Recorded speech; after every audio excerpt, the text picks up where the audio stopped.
അസ്സലാമു അലൈക്കും വറഹ്മത്തുള്ളാഹി വബറകാതുഹു. അൽഹംദുലില്ലാഹി റബ്ബിൽ ആലമീൻ വസ്സലാത്തു വസ്സലാമു അലാ റസൂലിൽ അമീൻ വഅലാ ആലിഹി വസഹ്ബിഹി അജ്മഈൻ അമ്മാ ബഅദ്.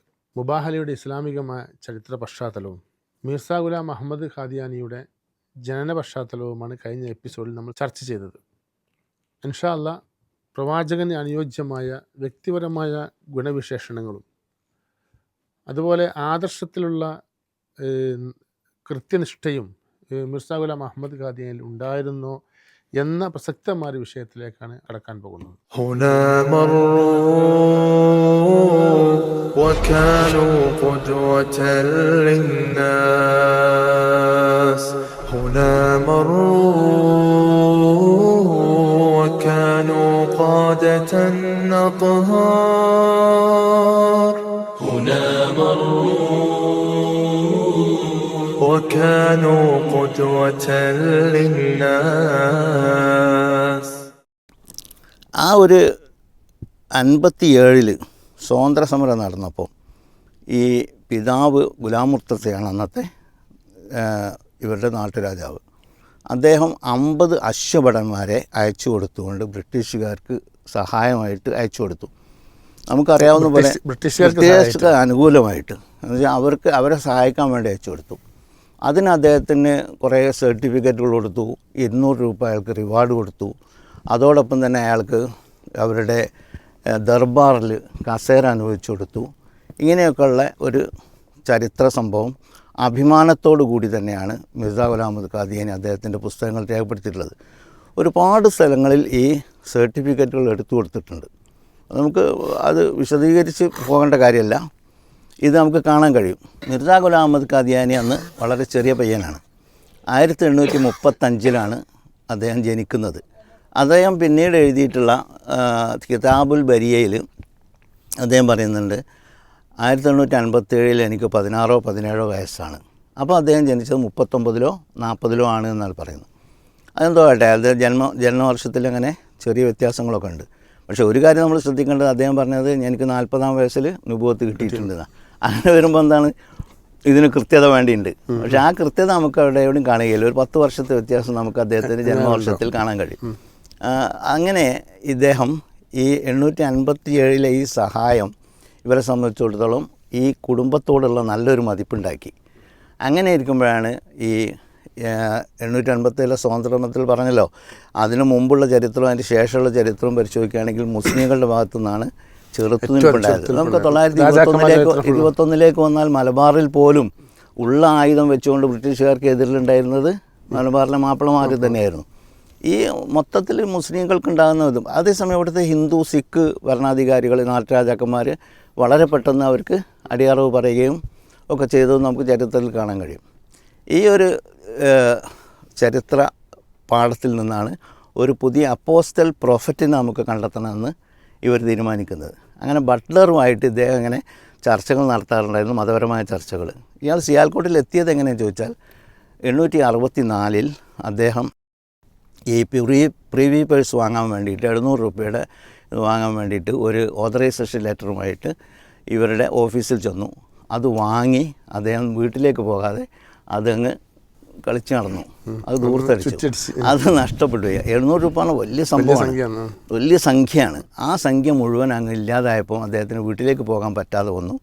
അങ്ങനെ അദ്ദേഹം സിയാൽക്കോട്ടിലേക്ക് പോയി. സിയാൽക്കോട്ടിലേക്ക് അദ്ദേഹത്തിൻ്റെ കൂടെ പഠിച്ചിരുന്ന ഒരു ഭീമസേനുണ്ട്. ആ ഭീംസേൻ എന്ന് പറഞ്ഞ ആളുമായിട്ട് കാണുകയും അദ്ദേഹത്തിൻ്റെ റെക്കമെൻഡ്, അദ്ദേഹം വന്ന ഒരു കച്ചേരിയിലെ ഗുമസ്തനാണ്, ഒരു ബ്രിട്ടീഷ് കച്ചേരിയിലെ ഓഫീസിൽ. അങ്ങനെ ഇദ്ദേഹത്തെയും ഗുമസ്തനായിട്ട് അവിടെ ജോലി വാങ്ങിക്കൊടുത്തു. അങ്ങനെ 4 വർഷം അവിടെ താമസിക്കുന്ന സമയത്താണ് ബട്ട്ലറുമായിട്ട് സംസാരം ഉണ്ടാകുന്നതും. അങ്ങനെ അവിടെ വെച്ചിട്ട് അദ്ദേഹം ഇയാളെ അതിനു വേണ്ടിയിട്ട് ഉപയോഗപ്പെടുത്താൻ തീരുമാനിക്കുകയും ചെയ്തത്. സത്യത്തിൽ അദ്ദേഹം ഒന്ന് തിരിച്ചു വരികയും പിന്നെ 68 അദ്ദേഹം തിരിച്ചു പോന്നു. പിന്നെയുള്ള ഒരു 5-10 വർഷങ്ങൾ അദ്ദേഹത്തിന് ഇതിൻ്റെ ഒരു അതിൻ്റെ ഒരു പ്രായോഗികമാക്കുന്നതിനെ കുറിച്ച് അദ്ദേഹം ചിന്തിച്ചിട്ടുണ്ടാകും. പക്ഷേ അദ്ദേഹം ചെയ്തു തുടങ്ങിയത് എങ്ങനെയാണെന്ന് വെച്ചാൽ അതെ, അദ്ദേഹം ചെയ്തു തുടങ്ങിയതെന്ന് വെച്ചാൽ അദ്ദേഹം ഇസ്ലാമിൻ്റെ അന്നത്തെ നേതൃരാഹിത്യത്തെ ചൂഷണം ചെയ്യുകയാണിത്. കാരണം ഇന്ത്യയിൽ മുസ്ലിങ്ങളൊക്കെ ഇങ്ങനെ പരാഗന്ധിയായിട്ട് ഇങ്ങനെ നടക്കുന്ന ഒരവസ്ഥ, പലരും പല സ്വന്തമായിട്ടുള്ള ഒരു അല്ലെങ്കിൽ വെള്ളത്ര ദീനീബോധമില്ലാതെ അങ്ങനെ ഒരവസ്ഥ, ആ ഒരു സമയത്ത് അദ്ദേഹം ഒരു പരസ്യം ചെയ്യാൻ 1979 അദ്ദേഹം പറയുന്നത്, ഞാൻ ഇസ്ലാമിൻ്റെ സത്യതയും റസൂലുള്ളാഹി സ്വല്ലല്ലാഹു അലൈഹി വസല്ലമയുടെ റിസാലത്തിൻ്റെ സത്യതയും അതുപോലെ ഈ കാര്യങ്ങളൊക്കെ വെച്ചുകൊണ്ട് ഞാൻ 300 തെളിവുകൾ ക്രോഡീകരിച്ചുകൊണ്ട് ഒരു പുസ്തകം രചിക്കുന്നത്. അതിന് 50 വാള്യങ്ങളുണ്ടാവും. ആ 50 വാള്യങ്ങളായി ഞാൻ ബറാഹിനെ അഹമ്മദിയ എന്ന പുസ്തകമാണ് രചിക്കാൻ പോകുന്നത്. അത് നിങ്ങൾ പരമാവധി എന്താ പറയുക, പ്രീ പബ്ലിക്കേഷൻ എന്ന അർത്ഥത്തിൽ അദ്ദേഹം പറഞ്ഞ അതല്ലല്ലോ ചോദിച്ചത്. പണക്കാരായ ആളുകൾ അതിനെ പരമാവധി സാമ്പത്തികമായി സഹായിക്കണം എന്നാണ് പറഞ്ഞത്. അങ്ങനെ പല നവാബുമാർ, നേരത്തെ പറഞ്ഞ മാലിയർക്കോട്ടിലെയും അതുപോലെ പല സ്ഥലത്തും ഉണ്ടായിരുന്ന ചെറിയ ചെറിയ നാട്ടുരാജ്യങ്ങളിലെ നവാബുമാരൊക്കെ അദ്ദേഹത്തിന് പണം കൊടുക്കുകയും അങ്ങനെ 10,000-ഓളം രൂപ അദ്ദേഹം സമാഹരിക്കുകയും ചെയ്തു. പക്ഷേ അദ്ദേഹം 1880 മുതൽ 84 വരെയുള്ള 5 വർഷങ്ങളിൽ 4 വാള്യങ്ങളാണ് പ്രസിദ്ധീകരിച്ചത്. പിന്നെ അദ്ദേഹം ആ ഒരു കാലഘട്ടത്തിൽ അദ്ദേഹം ഞാൻ ഇമാമുസ്സമാനാണെന്ന് പറഞ്ഞു, ഞാൻ മഹ്ദിയാണ്, അങ്ങനെയുള്ള വാദങ്ങളുമായിട്ട് ഇങ്ങനെ ക്രമപ്രദമായിട്ട് മുമ്പോട്ട് പോവുകയാണ്. 889 അദ്ദേഹം അഹമ്മദിയ മുസ്ലിം ജമാഅത്ത് എന്ന പേരിൽ ഒരു സംഘടന രൂപീകരിക്കുന്നത്. 890 ആയപ്പോൾ 90 അവസാനത്തിൽ അദ്ദേഹം ഈസാ അലൈഹിസ്സലാം മരിച്ചു പോയിരിക്കുന്നു എന്ന് പറഞ്ഞിട്ട് അങ്ങനെ അദ്ദേഹത്തിൻ്റെ അങ്ങനെ വാദം മുമ്പോട്ട് പോവുകയാണ്. അതിനിടക്കെന്ന് സംഭവിച്ചാൽ 884 അവസാനിപ്പിച്ച അല്ലെങ്കിൽ 4-ാം വാള്യം കൊണ്ട് അവസാനിപ്പിച്ച ഈ പുസ്തകത്തിൻ്റെ 5-ാം വാള്യം ഇറക്കുന്നതിന് പകരം മറ്റൊരുപാട് പുസ്തകങ്ങൾ, മൊത്തം 87 പുസ്തകങ്ങൾ അദ്ദേഹത്തിൻ്റേതായുണ്ട്. അതിൽ മുച്ചുകൂട് വന്നിങ്ങനെ എഴുതുകയാണ്. ഈ എഴുതി വരുന്ന പുസ്തകങ്ങളിലെ ഉള്ളടക്കങ്ങൾ എന്ന് പറഞ്ഞാൽ ഇദ്ദേഹത്തിൻ്റെ മുന്നിലുള്ള ഒരു താല്പര്യമുണ്ട്, അല്ലെങ്കിൽ അദ്ദേഹം ഉദ്ദേശിക്കുന്ന ഒരു ഇതുണ്ട്, നുബുവത്ത് വാദം. ആ നുബുവത്ത് വാദത്തിന് വേണ്ടിയുള്ള കളമൊരുക്കാണ് നടക്കുന്നത്. അങ്ങനെ അദ്ദേഹം 1905 ഇതിന് 5-ാം വാള്യം ഇറക്കുന്നത്. അപ്പോൾ അതിൽ അദ്ദേഹം പറയുന്നുണ്ട് എന്തുകൊണ്ടാണ് ഇതിങ്ങനെ മാറ്റിവെച്ചത്, 50 വാള്യം എന്തുകൊണ്ട് രചിച്ചില്ല എന്ന് പറഞ്ഞപ്പോൾ അള്ളാഹു ഇടപെട്ടതാണ്. അള്ളാഹുവിൻ്റെ അതിൽ തന്നെ ഈ 4 വാള്യങ്ങളിൽ നമ്മൾ പരിശോധിക്കുകയാണെങ്കിൽ അതിലൊരു പകുതിയിലധികം അദ്ദേഹത്തിൻ്റെ ദൈവത്തിൽ നിന്ന് കിട്ടുന്ന ഭാഷണങ്ങളും അതുമായി ബന്ധപ്പെട്ട വിശദാംശങ്ങളുമാണ് നമുക്ക് കാണാൻ കഴിയുക. പിന്നെ ഈ 5-ാം വാള്യത്തിൽ എത്തിയപ്പോഴാണ് ഞാൻ 25 വർഷമായി കാത്തിരിക്കുകയായിരുന്നു, ഞാൻ അതിൽ പറഞ്ഞ പ്രവചനങ്ങളൊക്കെ പുലരുന്നുണ്ടോ, അതിലെനിക്ക് അള്ളാഹു നൽകിയിട്ടുള്ള ഇൽഹാമുകൾ അതിൻ്റെ പുലർച്ച പരിശോധിക്കുകയായിരുന്നു, അത് കാത്തിരിക്കുകയായിരുന്നു എന്ന് അദ്ദേഹം പറഞ്ഞു. പിന്നീട് ഇപ്പോൾ അദ്ദേഹം ബറായിന അഹമ്മദി അല്ല എഴുതിയത്, നുസ്രത്തുൽ ഹക്ക് എന്നൊരു പുസ്തകമാണ് എഴുതിയത്. അതിന് ഈ ഒരു പേരും കൂടിയിട്ട് ബറായിന അഹമ്മദിയുടെ 5-ാം വാള്യം. പിന്നെ അദ്ദേഹം അതിൻ്റെ മുഖവരിയിൽ പറയുന്നുണ്ട്, ഞാൻ 50 വാള്യങ്ങൾ എഴുതണമെന്ന് വാഗ്ദാനം ചെയ്തിരുന്നു, പക്ഷേ 5-ൽ അവസാനിപ്പിക്കുകയാണ്. 5ഉം 50ഉം തമ്മിലൊരു 0ൻ്റെ വ്യത്യാസമേ ഉള്ളൂ. അതോടുകൂടി അദ്ദേഹത്തിന് ആ കാര്യത്തിൽ അയാളുടെ വാഗ്ദാനം പൂർത്തീകരിച്ചു എന്നും അദ്ദേഹം പറയുകയാണ്. നബിയുടെ വാഗ്ദാനം അത് അങ്ങനെ കഥയാനിസം എന്ന് പറയുന്നത് കുറേ ഒരു 50% തമാശയാണ്. അതിരിക്കട്ടെ. ഇങ്ങനെ 891 ആയപ്പോൾ ഈസാ അലൈഹിസ്സലാം മരിച്ചു പോയിരിക്കുന്നു എന്ന് പറഞ്ഞുകൊണ്ട് അദ്ദേഹം ഈ വാദം ഉന്നയിക്കുകയും പകരക്കാരനായി എന്നെ നിയോഗിച്ചിരിക്കുന്നു എന്നാണ് പറയുന്നത്. ഞാൻ വാഗ്ദത്ത മസീഹാണ്. പിന്നീട് നമുക്ക് കാണാൻ കഴിയുന്നത് ആയിനെ കമാലാത്തെ ഇസ്ലാം എന്നാണ് പുസ്തകമാണ്. ആ പുസ്തകത്തിലാണ് അദ്ദേഹം ആദ്യമായി മുബാഹലക്ക്, അതായത് 89 കഴിഞ്ഞ് 2 വർഷം കഴിഞ്ഞപ്പോഴേക്ക് അദ്ദേഹം അവിടുത്തെ മുഴുവൻ മുസ്ലിങ്ങളെയും മുബാഹലക്ക് വെല്ലുവിളിക്കുന്നു. ആ പ്രചാരണം തുടങ്ങിയിട്ടുണ്ടാവും. ആ പ്രചാരണം എന്ന് പറഞ്ഞാൽ ഒരുപാട് പുസ്തകങ്ങളിലൂടെ അതെ. ഇത് റുഹാനി ഖസായിൻ എന്ന് പറഞ്ഞ ഒരു പുസ്തകത്തിൻ്റെ 5-ാം വാള്യമാണ്. അന്ന് വരെ എഴുതിയ പുസ്തകത്തിൽ 4 വാള്യങ്ങൾ ഉൾക്കൊള്ളിച്ചു. ഈ പുസ്തകമാണ് ആയിനയെ കമാലാത്തെ ഇസ്ലാം എന്ന് പറഞ്ഞ പുസ്തകം. ഇതിൽ എഴുതിയിട്ട് 892 അതിൻ്റെ വിശദാംശങ്ങളൊക്കെ ഉണ്ട്. ആയിനയെ കമാലാത്തെ ഇസ്ലാം എന്ന് പറഞ്ഞാൽ ഇസ്ലാമിൻ്റെ സമ്പൂർണ്ണതയുടെ ദർപ്പണം എന്നാണ് എൻ്റെ അർത്ഥം. അതിലാണ് അദ്ദേഹം ഈ കാര്യം പറയുന്നത്. അത് മാത്രം ഞാൻ വായിക്കാം, ബാക്കിയുള്ളതിന് ഒരു പ്രസക്തിയില്ല. നളറല്ലാഹു ഇലൈക മുഅത്തറ എന്നും പറഞ്ഞുകൊണ്ടാണ് തുടങ്ങുന്നത്.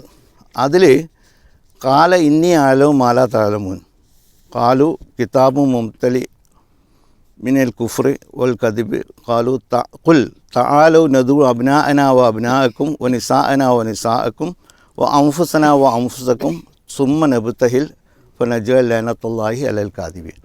ഇത് ഇദ്ദേഹത്തിന് വന്ന വഹിയാണ്. അല്ലാതെ ഖുർആനിലുള്ള അല്ല. അത് മൂപ്പര് പറയണത് മൂപ്പർക്ക് ആലി ഇമ്രാനിലെ 61-ാമത്തെ അറുപത്തൊന്നാമത്തെ ആയത്താണ്. പക്ഷേ അല്ല, അത് മൂപ്പര് ഇത് മൂപ്പർക്ക് വന്ന ആയത്താണ്, വഹിയാണ്. അതിൽ അദ്ദേഹം പറയുന്നത് ഈ ഞാൻ പറയുന്ന വാദങ്ങൾ, ഇതുവരെ അവതരിപ്പിച്ചുള്ള വാദങ്ങൾ ഞാൻ സത്യസന്ധമായിട്ട് അത് പറഞ്ഞു. അള്ള ഒരിക്കലും മുഹമ്മദ് നബി കൊടുത്ത വഹി മൂപ്പർക്ക് വീണ്ടും വഹി അതൊരുപാടുണ്ട്. അങ്ങനെ പല രീതിയിലും അദ്ദേഹം ഈ മാറ്റിമറിച്ചതും അപ്പടി തന്നെ കൊടുത്തതും ഒക്കെ നമുക്ക് കാണാൻ കഴിയും ഹഖീഖത്തുൽ വഹി. മുബാഹലയുമായി ബന്ധപ്പെടുമ്പോൾ നമുക്ക് കേരളത്തിൽ ഖാദിയാനിസം വന്ന കാര്യം കൂടി പറയേണ്ടതുണ്ട്. ഇദ്ദേഹം മരിക്കുന്ന 1908-ലാണ്. അതേസമയം അതിൻ്റെ ക്രമപ്രവൃത്തമായ വളർച്ചയിൽ ഇദ്ദേഹം പ്രവാചകത്വം വാദിക്കുന്നുണ്ട്. പിന്നെ അദ്ദേഹം ശരീഅത്തോടുള്ള പ്രവാചകത്വം തന്നെ അവതരിപ്പിക്കുന്നുണ്ട് അർബഈൻ എന്ന പുസ്തകത്തിൽ. അങ്ങനെ 1908 അദ്ദേഹം മരിച്ചതിന് ശേഷം ഇവിടെ അദ്ദേഹത്തിൻ്റെ ഖലീഫയായിട്ട് ഹക്കീം നൂറുദ്ദീൻ വന്നു. അങ്ങനെ മുമ്പോട്ട് പോകുന്നത് ഇപ്പോൾ 5-ാമത്തെ ഖലീഫയാണ് ഈ 2000. ഖലീഫമാർ മൂപ്പര് സന്തതി പരമ്പരയിൽ ആണ് കൂടുതലും ഇപ്പോൾ ഉള്ളത്. 1-ാമത്തെ ഖലീഫ മാത്രമായിരുന്നു മറ്റൊരാളുടെ. മറ്റുള്ളവരൊക്കെ അദ്ദേഹത്തിൻ്റെ മക്കളും മക്കളുടെ മക്കളും ആയിട്ടൊക്കെയാണ്. ഇപ്പം പൗത്രന്മാരിൽ പെട്ട ഒരാളാണ് മസൂർ അഹമ്മദ്. ഇവിടെ കേരളത്തിൽ 1906-ലാണ് ഖാദിയാനിസം വന്നിട്ടുള്ളത്. അതെങ്ങനെയാണെന്ന് വെച്ചാൽ റങ്കൂണിൽ അരി വ്യാപാരം നടത്തിയിരുന്ന ഒരു കാതർകുട്ടി എന്ന ആൾ കണ്ണൂർക്കാരനാണ്. അദ്ദേഹമാണ് ആദ്യമായിട്ട് അവിടുന്ന് അല്ല കണ്ണൂർ സ്വദേശിയാണ് ആൾ. അയാൾ കല്യാണം കഴിച്ചാണ് പഴങ്ങാടി. അപ്പോൾ ആ 2 സ്ഥലത്തും ഖാദിയാനിസത്തിന് ബീജാവൊപ്പം നൽകിയത് ഇദ്ദേഹമാണ്. 1937-ലാണ് കൊടിയത്തൂരിലേക്ക് ഖാദിയാനിസം വരുന്നത്. അത് അവിടുത്തെ ഒരു കുടുംബത്തിൽപ്പെട്ട ഒരാൾ നാട് കടന്നുപോയി. അങ്ങനെ കോഴിക്കോട് നിന്ന് അദ്ദേഹം വടക്കോട്ടുള്ള വണ്ടി വന്നപ്പോൾ അതിൽ കയറി ടിക്കറ്റ് എടുത്തിരുന്നില്ല. അദ്ദേഹത്തിന് സ്ക്വാഡോ ഒന്ന് പിടിച്ചപ്പം ആ സമയത്ത് അദ്ദേഹത്തിന് പൈസ ഒന്നും കൊടുക്കാനില്ലാത്തതുകൊണ്ട് ഇറക്കി വിട്ടത് പഴയങ്ങാടിയാണ്. അങ്ങനെ അദ്ദേഹം രാത്രി പോയിട്ട് അവിടെ ഒരു പള്ളിയിൽ പോയി കിടന്നു. അപ്പോൾ പള്ളിക്കൊരു അടയാളം ഉണ്ടാവും, അതിൻ്റെ മുമ്പിലൊരു ചെറിയൊരു വിളക്കുകാലുണ്ടാവും. ആ വിളക്കുകാൽ കണ്ട് അവിടെ കയറി കിടന്നപ്പോഴാണ് ഇയാൾ ഖാദിയാനി പള്ളിയാണെന്ന് നോക്കിയില്ല, അയാൾക്ക് ഉറങ്ങൽ മാത്രമാണ് ഉദ്ദേശം. സുബൈക്ക് ആളുകൾ വന്ന് വിളിച്ചുണർത്തിയപ്പോഴാണ് ഇയാൾ കൂടെ നമസ്കരിക്കാനൊക്കെ കൂടി പകൽ നേരം വെളുത്തപ്പോഴാണ് അതിൽ കുറേ ഫോട്ടോസ് കണ്ടത്. അതായത് ഒന്നാം ഈ പ്രവാചകൻ്റെ ഖാദിയാനിയുടെയും അദ്ദേഹത്തിൻ്റെ 2 ഖലീഫമാരുടെയും ഫോട്ടോ കാണുന്നത്. അതോടുകൂടി സ്വാഭാവികമായിട്ടും ചോദിച്ചു, പള്ളിയിൽ ഇങ്ങനെ ഫോട്ടോ വെക്കാൻ പാടില്ലല്ലോ. അപ്പോഴാണ് ഇവർ കാര്യങ്ങൾ പറഞ്ഞത്. അങ്ങനെ അദ്ദേഹത്തെ ഇവർ നന്നായി സൽക്കരിക്കുകയും കൂടെ കൂട്ടുകയും ചെയ്തു.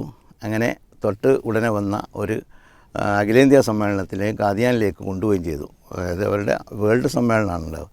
അവിടെ വന്നപ്പം ഖലീഫയൊക്കെ ആയിട്ട് ബന്ധപ്പെട്ട് നല്ല ഒരു ട്രീറ്റ് അദ്ദേഹത്തിനുണ്ടായി കിട്ടി. അങ്ങനെ 9 മാസം കഴിഞ്ഞപ്പോൾ അദ്ദേഹത്തിന് തിരിച്ചു പോരാൻ ഒന്ന് വീട്ടിലേക്ക് പോകണമെന്ന് പറഞ്ഞപ്പോൾ നിങ്ങൾ കണ്ണൂരിലേക്കല്ല പോകേണ്ടത്, പഴയങ്ങാടിയിലേക്കുമല്ല, നിങ്ങൾ പോകേണ്ടത് കൊടിയത്തൂരിലേക്കാണ്. അങ്ങനെ കൊടിയത്തൂരിൽ വന്നപ്പോൾ ആദ്യം തന്നെ അദ്ദേഹത്തെ വിശ്വസിച്ചത്, അദ്ദേഹത്തിൻ്റെ വാദങ്ങളെ വിശ്വസിച്ചത് സ്വന്തം ജ്യേഷ്ഠനും കുടുംബവും തന്നെ. ആ കുടുംബമാണ് ആദ്യമായിട്ട് കേരളത്തിൽ കൊടിയത്തൂരിൽ ഖാദിയാനിസം ഉണ്ടാകുന്നത്. അന്ന് മുതൽ, അല്ലെങ്കിൽ നമുക്കറിയാം 1937-ലാണ് സംഭവം. അന്ന് മുതൽ ഖാദിയാനിസത്തിനെ അതിശക്തമായി നേരിടുന്ന ഒരു പണ്ഡിത വിഭാഗം കൊടിയത്തൂരിലുണ്ടായിട്ടുണ്ട്. അതിലെല്ലാവരും ഉണ്ട്. നമ്മൾ അതിൻ്റെ ശേഷമാണ് കക്ഷികളൊക്കെ ഉണ്ടായിട്ടുണ്ടെങ്കിലും അതിൽപ്പെട്ട പണ്ഡിതന്മാർ, ഉദാഹരണത്തിന് MCC സഹോദരന്മാർ, പിന്നെ എടവണ്ണ അലവി മൗലവി, KC അബ്ദുള്ള മൗലവി, പിന്നെ വാണിയമ്പല അബ്ദുറഹിം മുസ്ലിയാർ, മുന്നൂറുള്ള AP അഹമ്മദ് മുട്ടി മുസ്ലിയാർ, ഇവരെല്ലാവരും ശക്തമായിട്ട് അന്ന് ഖാദിയാനികൾക്കുണ്ടായിരുന്ന പണ്ഡിതൻ HA അബ്ദുള്ള മൗലവി എന്ന് പറയുന്ന ഒരാളാണ്. എന്താണ് HA എന്നുള്ളത് ഒന്ന് അറിയേണ്ടതുണ്ട്. അത് HA എന്ന് പറയുന്നത് ഇവർ ഖാദിയാനിൽ പോയിട്ട് 5-6 കൊല്ലം പഠിക്കണം, 7 കൊല്ലമായിട്ടാണ് അവരുടെ കോഴ്സ്. അതിനിടയിൽ പഞ്ചാബ് യൂണിവേഴ്സിറ്റിയിൽ നിന്ന് എടുക്കുന്ന ഒരു ബിരുദാണ് ഹോണേഴ്സ് ഇൻ അറബിക്. അത് അവരാണ് എടുക്കാറുള്ളത്. അപ്പോൾ ഈ HA അബ്ദുള്ള മൗലവി നല്ല സമർത്ഥനായിരുന്നു. അദ്ദേഹം എഴുതിയ പുസ്തകം പ്രവാചകത്വം ഖുർആനിൽ എന്നൊക്കെ പറയുന്ന പുസ്തകങ്ങൾ ഞാൻ അത് പഠിച്ചു നോക്കുമ്പോൾ മിർസയേക്കാൾ നല്ലത് പ്രവാചകത്വ വാദത്തിന് വിജയിപ്പിക്കാൻ കഴിയുക HA അബ്ദുള്ള മൗലവി. പിന്നീട് അങ്ങനെ വന്നു. അപ്പോൾ ഈ കൊടിയത്തൂരിൽ പിന്നെ കുറച്ച് 64 ഇവരൊരു സംസ്ഥാന സമ്മേളനം നടത്തി. ആ സംസ്ഥാന സമ്മേളനത്തിൽ നമ്മൾ വയസ്സെന്ന് പറഞ്ഞാൽ 10 വയസ്സ് 11 വയസ്സായിരിക്കും. അപ്പോൾ നമ്മൾ അതിൻ്റെ അവിടെ കാണാൻ ചെല്ലുന്നത് അവിടുത്തെ ഒരുപാട് അലങ്കരിച്ച ട്യൂബ് ലൈറ്റുകളും പിന്നെ ഉച്ചഭാഷിണിയും ഒക്കെ കാണാൻ അതിൻ്റെ ഒരു ആഗ്രഹത്തിന് ആ ഒരു താല്പര്യത്തിലാണ് പോകുന്നത്. പക്ഷേ നമ്മൾ അന്നേ തോന്നിയൊരു സംഗതി ഈസാ അലൈഹി ഇസ്ലാം മരിച്ചുപോയി തന്നെയാണ് പ്രസംഗിക്കുന്നത്. അപ്പോൾ അതിൻ്റെ ശേഷവും ഞാൻ ആലോചിച്ചാൽ ഇവർ പറയുന്നതാണ് ആകാശത്ത് ഈസാനെ പോയി കഴിഞ്ഞാൽ അവിടെ നിന്ന് മൂത്രമൊഴിച്ചാൽ നമ്മളെ തലയെ വീഴില്ല എന്നുള്ള ആ ഒരു ചോദ്യമാണ്. അതിൽ പമ്പര വിട്ടുന്നത് ഏത് ചെറിയ കുട്ടിക്കും മനസ്സിലാക്കാം അത് അതിൻ്റെ അപ്പുറം ഈസാ നബിക്ക് പോകാൻ കഴിയുമെന്നുള്ളത്. അള്ളാഹുവാണല്ലോ കൊണ്ടുപോകുന്നത്. അത് അങ്ങനെയാണ്. പിന്നെ 64-ലാണ് കൊടിയത്തൂരിൽ ഒരുപാട് കുടുംബങ്ങൾ ഖാദിയാനിസത്തിലേക്ക് വഴിയെത്തത്. അങ്ങനെ വന്നു. പിന്നെ ഒരു കുറച്ച് കാലം പിന്നെ നമുക്ക് 68 ശേഷമുള്ള ഒരു കാലഘട്ടത്തിലാണ് അബുൽ ഖൈർ മൗലവി അവിടെ വരുന്നത്. അബുൽ ഖൈർ മൗലവി എന്ന് പറഞ്ഞത് അദ്ദേഹം ദൈവബന്ധത്തിലൊക്കെ പഠിച്ച് പാസ്സായി ആദ്യമായിട്ട് വന്നത് കൊടിയത്തൂരിൽ മുദരിസായിട്ടാണ്. അങ്ങനെ പള്ളിയിൽ. അപ്പോൾ ഖാദി അബ്ദുൽ അസീസ് മൗലവിയും അബുൽ ഖൈർ മൗലവിയും ചേർന്നുകൊണ്ട് നല്ലൊരു പ്രതിരോധ നിര അവിടെ ഉണ്ടാക്കിയിരുന്നു. അപ്പോൾ ചിലപ്പോൾ സ്വാഭാവികമായിട്ടും ഇവരുടെ പ്രഭാഷണങ്ങളൊക്കെ കഴിഞ്ഞ് കഴിഞ്ഞാൽ ഈ പിന്നെ കുട്ടികളെ ഉപയോഗിച്ച് തന്നെയായിരുന്നു അതിന് മറുപടി ബോർഡിലോ മറ്റോ എഴുതി പ്രദർശിപ്പിക്കുന്ന ഒരു സ്വഭാവം ഉണ്ടായിരുന്നു. അങ്ങനെ ഇത് ഒരു ചർച്ചാ വിഷയമായിട്ട് ജനങ്ങളിലേക്ക് എത്തുന്നത് ആ ഒരു കാലഘട്ടത്തിലാണ്. 60-ൻ്റെ ശേഷം ഉണ്ടായത്, അല്ലെങ്കിൽ ഈ സമ്മേളനത്തിന് ശേഷമുള്ള ഒരു 10-15 വർഷം. 1980-ൻ്റെ തുടക്കത്തിൽ അല്ലെങ്കിൽ 79-ൻ്റെ അവസാനത്തിലാണ് ഈ അഞ്ചുമൻ ഇശാഅത്തെ ഇസ്ലാം എന്ന ഞങ്ങളെ പോലുള്ള ഒരു കൂട്ടർ ഇതിലേക്ക് പ്രവേശിക്കുന്നത്. അത് യാദൃശ്യമായ സംഭവ വികാസങ്ങൾ അല്ലെങ്കിൽ ഈ കാര്യങ്ങൾ നമ്മുടെ മനസ്സിലുണ്ടായിരുന്നു. അവിടെ ഒരു ബാർബർ ഷോപ്പിൽ കയറിയാൽ നമുക്ക് കാണുക മിർസയും അദ്ദേഹത്തിൻ്റെ ഖലീഫമാരുടെയൊക്കെ ഫോട്ടോകളാണ്. അപ്പോൾ നമുക്കൊക്കെ അറിയാം. പിന്നെ അവർക്കൊരു പള്ളി ഉണ്ടായി 64-ൽ. ആ പള്ളി ഉണ്ടായപ്പോൾ പിന്നെ കാദിയാനി പള്ളി എന്നുള്ള ആൾക്ക് അതിനെപ്പറ്റി അറിയാനായി. പിന്നെ നമ്മൾ ആ കാലഘട്ടത്തിൽ ഉറുദു ഭാഷ പഠിക്കാനൊക്കെ തുടങ്ങിയപ്പം സ്വാഭാവികമായിട്ടും അവിടുത്തെ ഒരു ഉസ്താദ്, ഒരു ഇമാം ഞങ്ങളെ പഠിപ്പിക്കാനും വന്നു. അപ്പോൾ അദ്ദേഹത്തിൽ നിന്നും ഖാദിയാനിസം കുറേശ്ശെയൊക്കെ ഞങ്ങളിങ്ങനെ കേട്ട് മനസ്സിലാക്കിയിരുന്നു. അങ്ങനെയാണ് ഒരു യാദൃശ്യമായിട്ടൊരു ചെറിയ പുസ്തകം നമുക്ക് കിട്ടുന്നത്, ഹമാരെ അക്കായിദ് എന്ന് പറഞ്ഞത്. ഹമാരെ അക്കായിദ് എന്ന് പറയുന്നത് ലാഹോരി വിഭാഗത്തിൻ്റെ, അന്നാണ് ലാഹോരി വിഭാഗം ഉണ്ടെന്നൊക്കെ അറിയുന്നത്. ഇവരാരും ഒന്നും പറയില്ലല്ലോ. കേരളത്തിലാണെങ്കിൽ ലാഹോരികളില്ലതാനും. അപ്പോൾ ലാഹോരികൾ എന്ന് പറയുന്നത് 2ാം ഖലീഫയുടെ തെരഞ്ഞെടുപ്പ് കാലത്തുണ്ടായ ഒരു സംഗതിയാണ്. 1914-ൽ 1ാം ഖലീഫ മരിച്ചപ്പം 2 സ്ഥാനാർത്ഥികൾ വന്നു. ഒന്ന് മൗലവി മുഹമ്മദ് അലി, അദ്ദേഹം പിന്നെ മിർസ ഗുലാം അഹമ്മദ് ഖാദിയാനിയുടെ സന്തത സഹചാരിയും അദ്ദേഹത്തിന് വേണ്ടി തഫ്സീർ എഴുതിയ ആളുമാണ്. ആ തഫ്സീർ വെറുതെ എഴുതിയതല്ല. മിർസ ഗുലാം അഹമ്മദ് ഖാദിയാനി പറയുന്നുണ്ട്, ഖുർആൻ പഠിപ്പിക്കാനും ഖുർആൻ കൃത്യമായി മനസ്സിലാക്കി തരുവാനുമാണ് ഞാൻ നിയുക്തനായത്. പക്ഷേ അദ്ദേഹം സ്വാഭാവികമായിട്ടും ഖുർആൻ ഒരു വിശദീകരണം എഴുതാൻ നിന്നില്ല. അദ്ദേഹത്തിന് കശ്ഫിയായി ലഭിച്ച ഒരു പേന എടുത്തിട്ട് മുഹമ്മദ് അലിക്ക് കൊടുത്തിട്ട് പറഞ്ഞു, നീ പോയിട്ട് തഫ്സീർ എഴുതുന്നു. ആ തഫ്സീറാണ് ലാഹോരികളുടെ തഫ്സീറായി പിന്നെ വരുന്നത്. അപ്പോൾ അത് ഉറുദുവിലും ഇംഗ്ലീഷിലുമുണ്ട്. അത് പല യൂണിവേഴ്സിറ്റികളിലുമൊക്കെ ഈ റെഫറൻസ് ഗ്രന്ഥമായിട്ട് ഇംഗ്ലീഷിലൊക്കെ വരുന്നുണ്ട്. അപ്പം അദ്ദേഹം എഴുതിയത് പിന്നെ പക്ഷേ അദ്ദേഹം എന്ത് ചെയ്തു, ആദ്യകാലത്തെ എഴുതിയിൽ നിന്ന് വ്യത്യസ്തമായി പ്രസിദ്ധീകരിക്കുന്ന സമയമായപ്പോഴേക്ക് അദ്ദേഹത്തിൻ്റെ വിശ്വാസം മാറുകയും ഈ മിർസ ഗുലാം അഹമ്മദ് ഖാദിയാനിയെ വെറും മുജദ്ദിദായിട്ട് ഡിമോട്ട് ചെയ്യുകയും ചെയ്തു. നബിയല്ല. അപ്പോൾ ഇവർ ഖിലാഫത്തിന് വേണ്ടിയാണ് ആദ്യം തർക്കിച്ചത്. ഒരു ഭാഗത്ത് ഇദ്ദേഹം, മറുഭാഗത്ത് മിർസയുടെ മകൻ. അന്ന് 25 വയസ്സേ ഉള്ളൂ. പക്ഷേ അയാൾ ഖലീഫയാകണമെന്ന് ഭയങ്കര ആഗ്രഹം. അതിനുവേണ്ടി അയാൾ മുന്നൊരുക്കം നടത്തിയതെന്ന് വെച്ചാൽ മജ്ലിസ് അൻസാറുള്ള എന്നും പറഞ്ഞിട്ടൊരു സംഘമുണ്ടാക്കി, യുവാക്കളുടെ ഒരു ഗ്രൂപ്പ് ഉണ്ടാക്കുകയും അങ്ങനെ 1914-ൽ അവിടെ അതിശക്തമായ ഒരു പ്രക്ഷോഭം പോലെ ഖാദിയാനിസത്തിനുള്ളിൽ നടന്ന അതിഗുരുതരമായൊരു വടംവലിക്കൊടുവിൽ ഖാദിയാനി ഖലീഫയായിട്ട് മകൻ ബഷീറുദ്ദീൻ മഹ്മൂദ് അഹമ്മദ് വന്നു. മിർസ ബഷീറുദ്ദീൻ മഹ്മൂദ് അഹമ്മദ് മകനാണ്. അതേസമയം ഈ വിഭാഗം അതോടുകൂടി ഖാദിയാൻ ഉപേക്ഷിക്കേണ്ടി വന്നു. ചില കൊലപാതകങ്ങൾ വരെ നടന്നതിന് ശേഷമാണ് ഇയാൾ അവിടുന്ന് ലാഹോറിലേക്ക് പോയത്. ലാഹോറിൽ അവർ അഞ്ചുമൻ അഹമ്മദിയ ഇശാഅത്തെ ഇസ്ലാം എന്നും പറഞ്ഞിട്ടൊരു സംഘടന രൂപീകരിക്കുകയും അതിൻ്റെ ഖലീഫയായിട്ട് ഇദ്ദേഹം വരികയും ചെയ്തു. പിന്നെ ഖാദിയാനികളുടെ ഖലീഫയ്ക്ക് ഒരു പ്രത്യേകത ഉണ്ട്. നമ്മുടെ കേന്ദ്രം ലാഹോർ തിരഞ്ഞെടുത്തുകൊണ്ടാണ്. അതെ, ലാഹോർ തിരഞ്ഞെടുത്തപ്പോൾ അവർ ലാഹോരികൾ. അതുകൊണ്ട് തന്നെ മറ്റവരെന്തായി, ഖാദിയാനികളായി. ഖാദിയാനിൽ വസിച്ചവർ ഖാദിയാനികളായി. അതൊരു അഹമ്മദിയ പ്രസ്ഥാനം, അഹമ്മദികളാണ്. അപ്പോൾ നമ്മൾ ചിലപ്പം പറയാറുണ്ട് ഖാദിയാനികൾ എന്ന് ആക്ഷേപ വാക്കാണ്. അല്ല, ആക്ഷേപമല്ല. 2 ഗ്രൂപ്പുണ്ടായ കാരണം ഒന്നും തിരിച്ചറിയാൻ വേണ്ടിയിട്ടാണ് ലാഹോരി ഖാദിയാനി എന്ന് രണ്ട് പേരിൽ അറിയപ്പെട്ടത്. കാരണം ഇവരെ ആക്ഷേപിച്ചുകൊണ്ടല്ല അത് പറയുന്നത്, കൃത്യതയ്ക്ക് വേണ്ടിയിട്ടാണ്. നമ്മൾ പണ്ട് പഴയ ചരിത്രത്തിൽ പൊന്നാനി കൈക്കാർ, കൊണ്ടോട്ടി കൈക്കാർ പറഞ്ഞ പോലെ. അങ്ങനെ ഇവർ ലാഹോരി വിഭാഗം അവിടെ ചെന്നപ്പോഴാണ് ഈ ആദർശപരമായിട്ട് ഇതിനൊരു അടിത്തറ ഉണ്ടാക്കണം എന്ന് മനസ്സിലാക്കിയിട്ടായിരിക്കാം അവർ കുറേ തെളിവുകൾ ഉദ്ധരിച്ചുകൊണ്ടാണ് പറയുന്നത് മിർസാ ഗുലാം അഹമ്മദ് ഖാദിയാനി പ്രവാചകനല്ല. അത് നമ്മെ സംബന്ധിച്ച് ഈ പുസ്തകമാണ് നമുക്ക് കയ്യിൽ കിട്ടുന്നത്. അതിൽ മിർസാ ഗുലാം അഹമ്മദ് ഖാദിയാനിയുടെ പുസ്തകങ്ങൾ ഉദ്ധരിച്ചുകൊണ്ട് ഒരുപാട് കാര്യങ്ങൾ പറയുന്നുണ്ട്. അതിലൊക്കെ മിർസ നുബുവത്തിനെ നിഷേധിച്ചതായിട്ട് കാണാൻ കഴിയാം. എത്രത്തോളം എന്ന് പറഞ്ഞാൽ ഏറ്റവും പ്രധാനപ്പെട്ട ഒരു ഖത്തം നുബുവത്തിന് അനുകൂലമായിട്ടുള്ള ആയത്താണ് മാക്കാന മുഹമ്മദ് നബ അഹദിമി റിജാലിക്കും വലാക്കി റസൂലുള്ളാഹി ഖാത്തമൻ നബി എന്നുള്ള ആയത്ത്, സൂറത്ത് അഹ്സാബിലെ 40-ാമത്തെ ആയത്ത്. ഈ ആയത്ത് എടുത്തുദ്ധരിച്ചുകൊണ്ട് ഇദ്ദേഹം പറയുന്നുണ്ട് ഇസാലയാഹോം എന്ന പുസ്തകത്തിൻ്റെ 614-ാം പേജിൽ മുഹമ്മദ് സല്ലല്ലാഹു അലൈഹി വസല്ലം തുമ്മൻ സെ കിസി മർദ് കാ ബാപ്പ് നഹി ഹെ വോ റസൂലുള്ളാഹ് ഹെ ഔർ ഖത്തം കർനെ വാല ഹെ നബിയോं का. നബിമാരെ അവസാനിപ്പിക്കുന്ന ആളാണ്, അള്ളാഹുവിൻ്റെ റസൂലാണ്, നിങ്ങളിൽപ്പെട്ട ഒരു പുരുഷൻ്റെയും പിതാവല്ല എന്ന കൃത്യമായ ആ അർത്ഥം തന്നെ കൊടുത്തിട്ട് അടുത്ത വിശദീകരണം എന്താണ്, ഈ ആയത്ത് എന്താണ് സാബിത് കർത്താ ഹെ കെ हमारे नबी सल्लल्लाहु अलैहि वसल्लम के बाद कोई नबी या റസൂൽ ദുനിയാമെ നഹി ആയേഗാ, ലോകത്തേക്ക് ഒരു നബിയും വരില്ല എന്നുള്ള ഈ ആയത്ത് തെളിയിക്കുന്നതാണ്. മിർസാ ഗുലാം എഴുതിയിട്ടുള്ള ഇസാലയഹം എന്ന പുസ്തകത്തിലാണ്. ഇങ്ങനെ വരെ അവരുടെ തെളിവുകൾ വരണം. ഇതാണ് കൂടി ചോദിക്കാം, ശരിക്കും ഒരു ദ്വന്ദ്വ വ്യക്തിത്വം ഉണ്ടായിരുന്ന തന്നെയാണ് സംഭവം. അദ്ദേഹത്തിനോട് ചിലർ ചോദിക്കുന്നു. അപ്പോൾ ഒരു പ്രാവശ്യം അദ്ദേഹം ഡൽഹി ജുമാ മസ്ജിദിൽ അദ്ദേഹം രണ്ടാം കല്യാണം കഴിച്ചത് ആ ഭാഗത്തു നിന്നാണ്. ആ ഡൽഹിയിൽ വന്നപ്പോൾ അദ്ദേഹത്തിന് ഒന്ന് പ്രസംഗിക്കണം തോന്നി. അങ്ങനെ അദ്ദേഹത്തിനെ പ്രസംഗിക്കാൻ വേണ്ടിയിട്ട് അദ്ദേഹം അവിടുത്തെ ആളുകളുമായിട്ട് ഇവരെ കുറേ നസീർ ഹസൻ ദഹ്ലവി പോലുള്ള ആളുകളോട് സംസാരിച്ചപ്പോൾ ആരോ പറഞ്ഞു ഇദ്ദേഹം പ്രവാചകത്വവാദിയാണ്. മുബാഹലയെക്കുറിച്ചുള്ള ഈ എപ്പിസോഡ് ഇവിടെ അവസാനിക്കുകയാണ്.